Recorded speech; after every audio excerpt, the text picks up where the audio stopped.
केवल ये कहना हम हिंदुत्व की बात करें, हम हिंदू हैं, उसे साबित करने का काम सचिन गुप्ता ने किया है पिछले 5 साल में। सुन तो लो, अरे सुन तो लो, इतने मुद्दे हैं तो भाजपा ही जिता रही है हमें चुनाव। धर्म के नाम पे बांटना चाहते हैं, जो ये बीमारी फैला रही बीजेपी नफरत की, उस पे लोग घिरे रहे। स्वामी जी से पूछो रंजीता अग्रवाल से कि ये क्यों नहीं बोल रही कि यहाँ हर गली में स्मैक ऐसा बिक रही जैसा कभी वो आइसक्रीम बिकती थी। भाजपा सिर्फ डिवाइडेशन का काम कर रही है, कटोगे बटोगे का नारा दे रही है।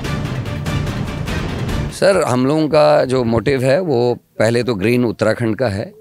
पर्यावरणीय जो परिवर्तन आ रहे हैं उनको कैसे रोकें, कैसे हम प्रदूषण को रोकें। हमारा महिला अपराध के मामले में जो लड़ाई कांग्रेस काफ़ी लंबे समय से लड़ रही है वो है। कांग्रेस जहां महिला डिग्री कॉलेज, महिला पॉलिटेक्निक, महिला इंटर कॉलेज, महिला हाई स्कूल खोलते रही है और राजीव गांधी जी ने महिलाओं को 30% आरक्षण देकर महिलाओं का सम्मान करने का काम किया, वहीं भारतीय जनता पार्टी के शासन में हम महिला अपराध में उत्तराखंड पहले स्थान में चले गए। अंकिता से लेके आपके हरिद्वार की वो दलित बच्ची जिसका 26 जून को बलात्कार और हत्या हुई, उसके अलावा ISBT की घटना है और भी बहुत सारी घटनाएं हैं वो हुई हैं। और अभी हालिया दिनों में जो बीजेपी के मंत्री सुबोध उनियाल जी ने कोटद्वार में जो बयान दिया, आप सबने वो देखा होगा, उससे शर्मनाक और क्या हो सकता है। बीजेपी की जो मानसिकता है उसको मंत्री जी ने अपने कोटद्वार के बयान में साबित कर दिया, दिखा दिया है। तो ये एक है, सफाई है। आवारा पशु जिस तरीके से जाम लगा रहे हैं, सांड किसी को मार दे रहा, कुत्ता किसी को काट रहा, मैं वो भी वही बता रहा हूँ। उसमें क्या यहाँ कुत्ते और आवारा पशु नहीं है? वो है। मैं कर रहा हूँ भाई। कुछ मुद्दे ऐसे हैं जो सब जगह हैं, उनको हम कैसे छोड़ सकते हैं। यहाँ की सड़कें, यहाँ की लबलबाती हुई पानी और गंदगी से भरी हुई नालियाँ, अस्पतालों में डॉक्टर और दवाई ना होना, स्कूल में टीचर ना होना, जो हमारे प्रोविंस में जो सरकारी स्कूल है वो हमारा मतलब है। अस्पतालों में रेबीज़ के इंजेक्शन नहीं मिल रहे हैं, ट्रैफिक जाम की बहुत भारी समस्या है।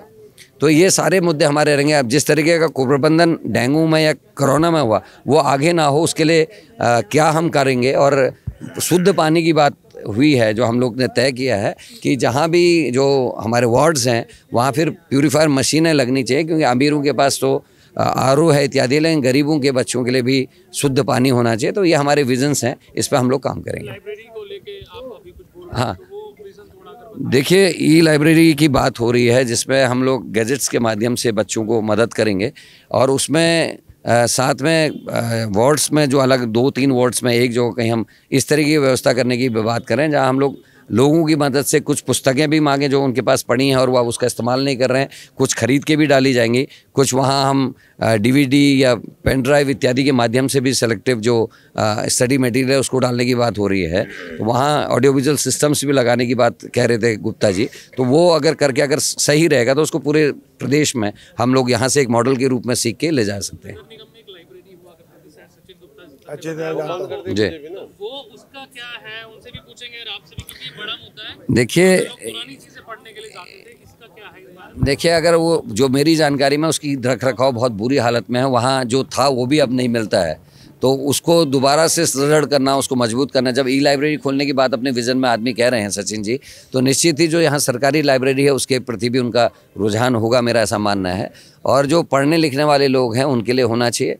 बल्कि मैं तो ये कहता हूँ कि जैसे वृद्धों के लिए मैंने रानीखेत में एक ऐसा कक्ष बनाया जिसमें उनके ऑडियो विजुअल पढ़ने लिखने की सुविधाएं हैं। वहाँ पत्रकार भी जाके अक्सर अपना अध्ययन और इत्यादि का काम करते हैं। उस तरीके की सुविधा भी होनी चाहिए ताकि स्टूडेंट्स भी पढ़ें।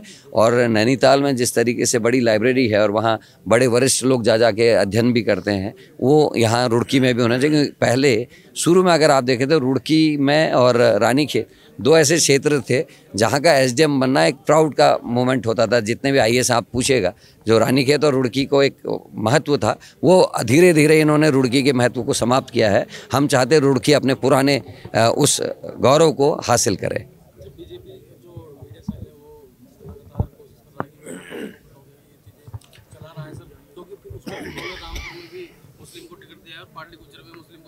देखिए, मैं इस पे नहीं जाऊंगा, लेकिन मैं इतना ज़रूर कहूँगा, बीजेपी के IT सेल को महिलाओं पर हो रहे अपराध पे भी अपनी बात रखनी चाहिए। उनको ये भी बताना चाहिए कि जितने अपराध महिलाओं पर उनमें बीजेपी के लोग ही क्यों हैं, चाहे दुख संघ का चेयरमैन हो, चाहे पुलकित आर्या हो, चाहे वो संतरेसा की घटना हो। और उनको ये भी बताना चाहिए कि जितने भर्ती घोटाले और ऐसे स्कैम हो रहे हैं उसमें बीजेपी के ही कार्यकर्ता क्यों पकड़े जा रहे हैं। इस पर अपना उनको वक्तव्य देना चाहिए। वो इन चीज़ों से ऊपर बीजेपी मेरे ख्याल से उठ भी नहीं सकती, क्योंकि उनको लगता है कि अगर लोगों का ध्यान जैसे वो धर्म के नाम पर बांटना चाहते हैं, लोगों का ध्यान कहीं अपने पढ़े लिखे बच्चों के बेरोजगार होने पे, या जो गंदगी है, या जो बीमारियों में मदद नहीं सरकार की मिल रही है, या नालियां सड़कें टूटी हैं, उस पर ध्यान ना जाए। केवल वो जो ये बीमारी फैला रही बीजेपी नफरत की, उस पर लोग घिरे रहे। देखिए भाजपा क्या कर रही है, भाजपा सिर्फ डिवाइडेशन का काम कर रही है, कटोगे बटोगे का नारा दे रही है। आप ये बताइए पिछले 5 साल में, सभी से पूछ रहा हूँ, पिछले 5 साल में सचिन गुप्ता से बड़ा भंडारा कावड़ का किसी ने लगाया? और वो भी अपने पैसे से। क्या भाजपा ने लगाया या भाजपा के किसी भी पदाधिकारी ने, किसी भी व्यक्ति ने लगाया? चाहे खाटू श्याम के बड़े से बड़े प्रोग्राम हो, चाहे भंडारा हो कावड़ियों का, चाहे कोई भी कार्यक्रम हो, चाहे वो माता का कार्यक्रम हो जो हम करते हैं भगवती माता का, या किसी भी मंदिर का कार्यक्रम हो, उसमें सबसे बड़ी भागीदारी एक व्यक्ति की ज़रूर होती है, उसका नाम है सचिन गुप्ता और पूजा गुप्ता। मैं आपके माध्यम से बोलना चाहता हूं भाजपा सरकार से, केवल ये कहना हम हिंदुत्व की बात करें, हम हिंदू हैं, उसे साबित करने का काम सचिन गुप्ता ने किया है पिछले 5 साल में, और ये बात आप भी जानते हैं और पूरा शहर जानता है। तो मैं इसलिए भाजपा को कहना चाहता हूं, जो काम कर रहे हैं आप, बांटने का काम, वो आप कर रहे हैं, कांग्रेस नहीं कर रही है। कांग्रेस प्रत्याशी सचिन गुप्ता या पूजा गुप्ता के द्वारा, या कांग्रेस नेता सचिन गुप्ता ने हमेशा सारे समाज को, सर्व समाज को साथ लेकर चला है। अगर उसने दिवाली बनाई है तो ईद भी बनाई है, उसने जो है चर्च में जाकर प्रेयर की है तो गुरुद्वारे में माथा भी टेका है। इस बात को समझना पड़ेगा हमें ये भी जानना पड़ेगा कौन सा प्रत्याशी किस लायक है, किस नहीं। आपकी मातृशक्ति खड़ी है सारी की सारी, मैं दूसरी मातृशक्ति के बारे में नहीं कह रहा, लेकिन मैं पूजा गुप्ता के बारे में ज़रूर कहना चाहता हूँ। वो ऐसी मातृशक्ति है जो मेयर की सीट पे खुद बैठेगी, खुद कार्य करेगी और सारी समस्याओं का समाधान करने की क्षमता रखती है। देखिए मैंने हमेशा कहा है, पूजा गुप्ता लगातार कह रही है हम ई-लाइब्रेरी रुड़की शहर के लिए बनाने जा रहे हैं। ई-लाइब्रेरी जो हमारी नगर निगम रुड़की की होती थी उसको दोबारा इस्टेब्लिश करेंगे। जो हमारे बच्चे हैं जो पैसे देकर किताबें नहीं खरीद सकते, जो इंजीनियर बनना चाहते हैं, जज बनना चाहते हैं, वकील बनना चाहते हैं, डॉक्टर्स बनना चाहते हैं, उन्हें पढ़ाई की सामग्री नहीं मिल पाती, उस ई-लाइब्रेरी के द्वारा वो अपनी वहाँ पढ़ाई कर सकते हैं। और हम कोशिश करेंगे कि सुबह 8 बजे से लेके रात के 10 बजे तक उस ई-लाइब्रेरी का संचालन करेंगे। और वादा करते हैं अगले 3 महीने के अंदर अंदर मेयर बनने के बाद ई-लाइब्रेरी के ऊपर पूरा काम करके आपको दिखाएंगे। भाई हम बीजेपी के प्रत्याशी से 4 सवाल पूछ रहे हैं। जब उसने आवेदन नहीं करा था उसे भाजपा ने टिकट क्यों दिया? जब उसने जनता के बीच में काम नहीं करा तो वो क्यों चुनाव लड़ रही? 22 महीने से पुल नहीं बना, उसके लिए उसका क्या विजन है? क्यों नहीं बना? सरकार से पूछा क्यों नहीं? अध्यक्ष जी आ जाओ। ये जो आवारा पशु घूम रहे हैं, ये जो एनिमल ब्रीडिंग सेंटर है जो 7 साल से तैयार है, वो भाजपा की सरकार ने शुरू क्यों नहीं किया? रुड़की की स्ट्रीट लाइट और ट्रैफिक लाइट इस सरकार ने 7 साल में क्यों नहीं शुरू की? हम तो पूछ रहे हैं आपके माध्यम से। ये सोलानी नदी का पुल 22 महीने में स्वीकृत नहीं हुआ और ऋषिकेश में 10 महीने में बनकर तैयार हो गया। सुन तो लो, अरे सुन तो लो, इतने मुद्दे हैं तो भाजपा ही जिता रही है हमें चुनाव। नालियों में, सड़क में गड्ढे, नाली में पानी, प्लॉटों में जल भराव, आधे से 1/3 से ज़्यादा शहर डूबा पड़ा। ये वोट किस मुंह से मांगेंगे? 5 गलियों ने बाइकाट कर दिया। किसका करा? भाजपा की सरकार का, कि हम वोट नहीं डालने के। ये वो मैनिफेस्टो कहीं है? दिल्ली का चुनाव है, रुड़की के लोकल चुनाव। इसमें बताओ 10 महीने के सांसद का कोई एक बोर्ड दिखा दो कहीं रुड़की में लग रहा हो तो।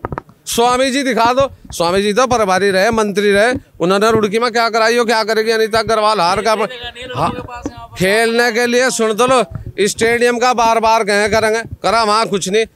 पूजा गुप्ता मेयर बनेगी, वहाँ इंडोर स्टेडियम भी डेवलप होगा, रुड़की का पार्क भी बनेगा, बच्चों के खेलने की व्यवस्था भी होगी।